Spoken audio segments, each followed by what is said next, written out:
മറ്റ് നേതാക്കൾക്ക് മാതൃകയാക്കാൻ കഴിയുന്ന നല്ല കാര്യങ്ങൾ കാണുമ്പോൾ നമ്മൾ അങ്ങനെ തന്നെ പറയണം. ടി റനീഷ് ബിജെപിയുടെ എൻഡിഎയുടെ സ്ഥാനാർത്ഥിയായിരിക്കണം ഒരു നേതാവ്. ആ കൊട്ടിക്കലാശം നടന്ന ആ സ്ഥലത്തെ ക്ലീൻ ആക്കുക എന്നുള്ളത് കൂടി കാണിച്ചു തരികയാണ് ദൃശ്യങ്ങൾ. അത് കോഴിക്കോട് സൗത്ത് മണ്ഡലത്തിൽ നിന്നുള്ള ദൃശ്യങ്ങളാണ്. അവിടെ ബിജെപിയുടെ സ്ഥാനാർത്ഥി ടി റനീഷ് ആണ്.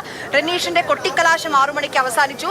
അവിടെ വൃത്തിയാക്കാൻ വേണ്ടി നഗരം, അതായത് നമ്മൾ നോക്കേണ്ടത്, നമ്മൾ പലയിടങ്ങളിലായി സംഘർഷത്തിന്റെ വാർത്തകൾ റിപ്പോർട്ട് ചെയ്യപ്പെടുമ്പോഴാണ് റനീഷിന്റെ നേതൃത്വത്തിൽ തന്നെ അവിടെ നഗരം വൃത്തിയാക്കുന്ന പണി നടക്കുന്നു എന്നുള്ളതാണ്. നോക്കൂ, അവിടെയുള്ള ഭരണക്കടലാസൊക്കെ ഈ പാർട്ടി പ്രവർത്തകർ കൊണ്ടുവന്ന് ഇട്ടതാണ്. അതെല്ലാം വൃത്തിയാക്കി ആ നഗരം എങ്ങനെയായിരുന്നു ഉണ്ടായിരുന്ന ആ അവസ്ഥയിലേക്ക് മാറ്റുന്ന തീർത്തും മാതൃകാപരമായിട്ടുള്ള ഒരു കാഴ്ചയാണ് കേട്ടോ.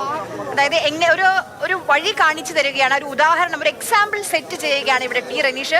കോഴിക്കോട് സൗത്ത് അത് എന്നും കോൺഗ്രസിന്റെ അല്ലെങ്കിൽ ലീഗിന്റെയൊക്കെ UDFന്റെ ഒരു കുറച്ച കോട്ടയായിരുന്നു. അത് കഴിഞ്ഞ തവണ ഒന്ന് മാറി ചിന്തിച്ചു.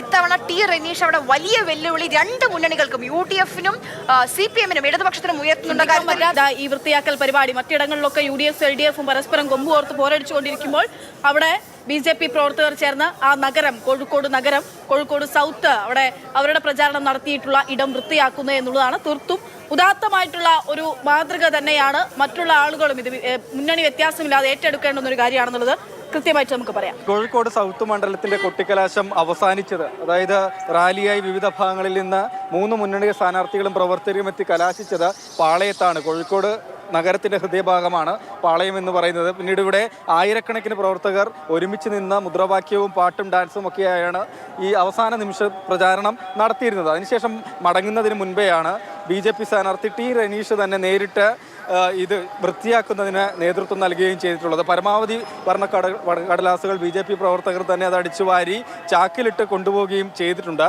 ഇതിൽ ഈ സൗത്ത് മണ്ഡലത്തിൻ്റെ പ്രത്യേകത എന്ന് പറയുന്നത് ചരിത്രത്തിൽ ഇതുവരെ ഇല്ലാത്തവണ്ണം NDA കടുത്തൊരു മത്സരം നൽകുന്നു എന്നൊരു പ്രതീതി ഇതിനകം തന്നെ ഉണ്ടാക്കുകയും ചെയ്തിട്ടുണ്ട് എന്നൊരു വലിയ പ്രത്യേകത ഇത്തവണത്തെ തിരഞ്ഞെടുപ്പിനുണ്ട് എന്ന് തന്നെയാണ്. സാമുദായിക സമവാക്യങ്ങൾ, അതുപോലെ കഴിഞ്ഞ തിരഞ്ഞെടുപ്പുകളിലെ കണക്കുകളെല്ലാം പരിശോധിച്ചു കഴിഞ്ഞാൽ UDFന് മേൽക്കൈ ഉണ്ടെങ്കിലും ആര് പറഞ്ഞ പോലെ കഴിഞ്ഞ തവണ LDF സ്ഥാനാർത്ഥി വളരെ അപ്രതീക്ഷിതമായി മണ്ഡലം പിടിച്ചെടുത്ത ഒരു മണ്ഡലം കൂടിയാണ് കോഴിക്കോട് സൗത്ത് എന്ന് പറയുന്നത്.